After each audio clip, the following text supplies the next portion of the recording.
Bonjour, aujourd'hui je vous propose un laboratoire de modélisation de problèmes stoichiométriques avec excès sur une précipitation. Donc la première question qu'on se posera, c'est l'ion chromate et l'ion argent forment un sel insoluble. Ça c'est le tableau de solubilité qui nous le dit. Quelle est sa formule? On écrira ensuite l'équation ionique de cette précipitation. On essaiera de réfléchir à quels sont les deux sels solubles qui peuvent provoquer cette précipitation avec leur formule. On pondérera l'équation moléculaire de la précipitation. Et puis, on essayera le problème stoichiométrique avec excès, donc de mélanger les quantités qui ne sont pas les quantités stoichiométriques et regarder un petit peu qui est en excès et comment le voir avec les petites plaquettes. Donc, je continue à utiliser mes plaquettes faites chez Technobel, donc à Ciney, en formation. Donc, ça, c'est la plaquette A4 que je prévois par groupe, en fait, si on fait le labo en classe. Et donc, c'est une A4, je crois que ça revient à 2,50 € le bois. Après, il faut trouver un endroit où la découpeuse laser est à votre disposition. Donc l'Ag+, c'est le CrO4-, forme un sel insoluble. C'est le tableau de solubilité qualitatif qui nous le dit, par un rond noir, hein, sel insoluble. Alors, quelle est la formule de ce sel insoluble? C'est Ag et CrO4, mais il faut deux Ag pour respecter les valences. Donc, CrO4-, a donc une valence 2, c'est pour ça qu'il y a une grande pièce à deux petites boulettes. Et donc on croise les valences, la valence 2 du chromate donne l'indice 2, il faut deux argents pour contenter le chromate. Donc voilà, on a déjà répondu à la première question. Donc la formule du sel insoluble que forment l'ion chromate et l'ion argent, c'est du Ag, il y a deux Ag et CrO4, il n'y en a qu'un, donc on ne met même pas de parenthèse. Donc voilà le chromate d'argent solide. On a retrouvé la formule du précipité. On peut retrouver l'équation ionique de précipitation. Donc pour former du Ag2CrO4 solide, il nous faut deux argents, deux Ag+, plus 1 CrO4-. Donc on a deux Ag+, plus CrO4-, flèche, et donc rien ne se perd, rien ne se crée, qui forme AgCrO4 solide. Donc ça, c'est l'équation ionique. Donc l'équation ionique de précipitation, donc Ag plus aqueux plus CrO4 aqueux va donner du AgCrO4. Si on respecte les valences, c'est Ag2CrO4 et un seul CrO4.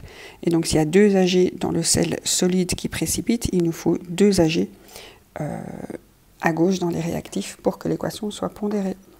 Donc, troisième chose qu'on peut faire, c'est retrouver les sels solubles qui, lorsqu'on les mélangera, donc les sels solubles en solution, donc quand on mettra une goutte limpide d'un sel soluble avec une deuxième goutte limpide d'un sel soluble sur un film plastique, moi je ne fais pas ça dans les tubes, c'est trop chiant à nettoyer, on aura la formation du précipité de manière immédiate. Donc on a vu dans le tableau qualitatif de précipitation que l'argent et le chromate forment un sel insoluble, et donc on va chercher dans le tableau avec quel ion négatif l'argent forme un sel soluble et avec quel ion positif le chromate forme un sel soluble.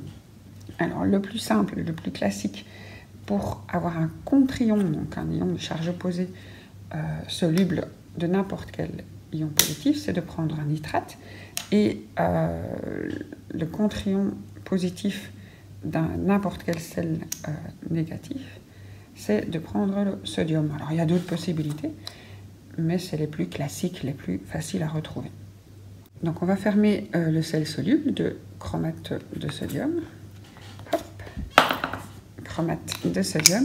Voilà, le sel de départ, c'est du chromate de sodium avec deux sodium, donc Na2CrO4. Donc il est soluble, donc on représente les ions séparés. Et pour l'argent, le sel soluble, c'est un argent pour un nitrate. Valence 1, valence 1. Il n'y a pas d'indice dans cette formule, pas de croisement de valence. Enfin, si, il y a un croisement de valence, mais ça donne 1 pour 1. Les deux sels solubles qui sont nécessaires pour fermer le précipité de chromate d'argent sont le nitrate d'argent, soluble donc sous forme aqueuse, et le chromate de sodium. Et si on respecte les valences du sodium et du chromate et qu'on croise ces valences, on a du Na2CrO4. Alors je mets aqueux pour bien indiquer qu'ils sont bien en solution aqueuse et bien solubles. Maintenant, si on veut pondérer l'équation, comme dans notre sel précipité, il nous faut deux argents. Hop. Le deuxième argent, il doit arriver aussi avec un nitrate Donc on a l'arrivée des 2 argents nécessaires à la précipitation. Voilà, donc ça ce sont nos réactifs pour tomber juste, pour avoir une équation en conditions stoichiométriques. Donc 1 mole de Na2CO4, 2 moles d'AgNO3, et ça va nous donner, donc je reprends mes 2 gouttes limpides, je les mélange, je forme le précipité d'AgCO4, et sur le côté, j'ai mes 2 molécules de NaNO3. Donc ça, on peut en refaire encore des dizaines d'équations stoichiométriques, d'écriture d'équations moléculaires de précipitation.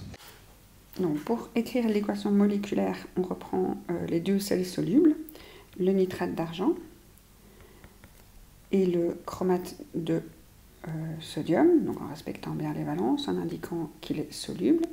On obtient un précipité d'Ag2CO4 solide, donc ça c'est le même que pour l'équation ionique, avec les ions acteurs.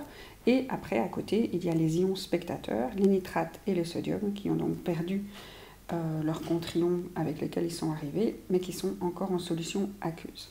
Et donc on a 2 argents dans le solide, et donc on a besoin de 2 nitrates d'argent, un chromate, donc ça on ne rajoute pas de coefficient devant le nitrate, le chromate de sodium. Et donc après on a 2 nitrates et 2 sodium, et donc ça nous fait une équation pondérée comme ceci. Et donc ce que je vous propose de faire, c'est un problème stoichiométrique avec excès. Donc on va prendre un certain nombre de moles de départ, on va voir comment ça bouge et ce qu'on a à la fin. Et donc ce que je vous propose est de mélanger non pas 2 moles comme dans les conditions stoichiométriques, mais 6 moles de nitrate d'argent, et non pas 1 mole de chromate de sodium, mais 2 moles de chromate de sodium. Donc on n'a pas de produit au départ. On va voir que les réactifs disparaissent et que les produits apparaissent. Et ce qu'on se demande, c'est qu'est-ce qu'on va avoir à la fin. Donc on va corser un petit peu le jeu. Donc au lieu de partir avec 2 AgNO3 et 1 Na2CRO4, qui sont les conditions stoichiométriques, si on s'amusait à partir avec 6 AgNO3 et 2 Na2CRO4. Voilà, donc parce que dans la goutte, il n'y a pas... il y en a énormément des AgNO3, et dans l'autre goutte aussi, donc travailler en conditions stoichiométriques, à moins de commencer à le faire à la burette avec un indicateur de précipitation. C'est pas facile. Voilà, alors ça c'est mon point de départ, mon nombre de moles au départ du problème stoichiométrique avec excès. Donc 6 AgNO3, 2 Na2CO4 solubles, c'est pour ça qu'ils sont décrochés. Je mélange la goutte. Hop, je lance ma flèche, hein, c'est la réaction. Qu'est-ce qui se passe?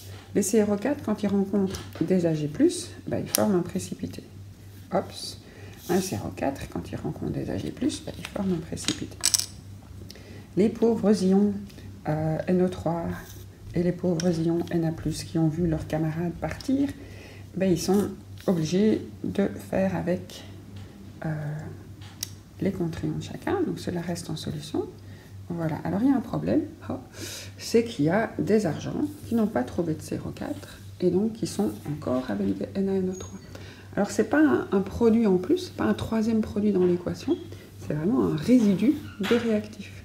Et donc on a notre excès, c'est pour le AgNO3, on a celui qui est en défaut, le Na2CO4, et puis on a nos 2 produits, le précipité et le sel soluble en solution. Alors la pondération n'a pas changé, c'est toujours 2 AgNO3 et 1 Na2CO4, mais ce qui change, c'est les quantités de matière, le degré d'avancement de la réaction.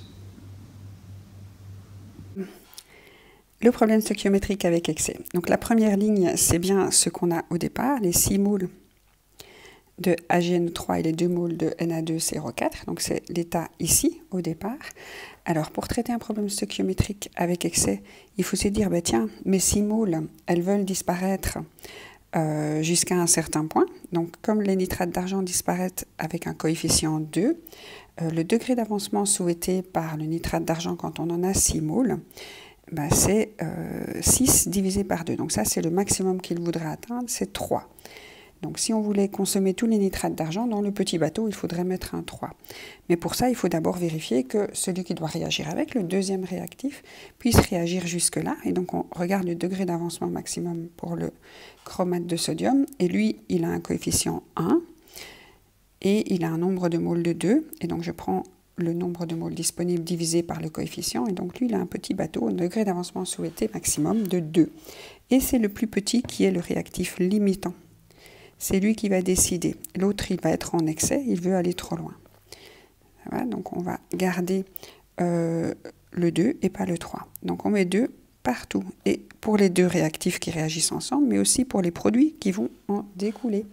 Et donc mon chromate d'argent, il a un coefficient 1. Mes nitrates de sodium, ils ont des coefficients 2. Et donc, quand on fait après les petits calculs écrits verticaux, 6 moins 2 fois 2, ça me fait 2. 2 moins 1 fois 2, ça fait 0. 0 plus 1 fois 2, ça fait 2. Et 0 plus 2 fois 2, ça fait 4. Et donc, qu'est-ce qu'on observe sur la photo finale? Donc, la photo finale, qu'est-ce qu'on a à la fin? On voit qu'on a 2 nitrates d'argent, qu'on n'a pas de chromate de sodium, donc tout ça a bien été consommé, c'est le réactif limitant, il est en défaut, c'est lui qui arrête la réaction. On a 2 molécules de précipité et on a 4 molécules de sel spectateur qui restent en solution. Voilà pour la visualisation d'un problème stoichiométrique avec excès. Il y a d'autres variantes possibles. C'est parfois pas facile de trouver des choses qui tombent avec des nombres entiers parce que mes plaquettes, je ne sais pas les diviser en morceaux, mais il y a moyen quand même d'en trouver d'autres, des variantes.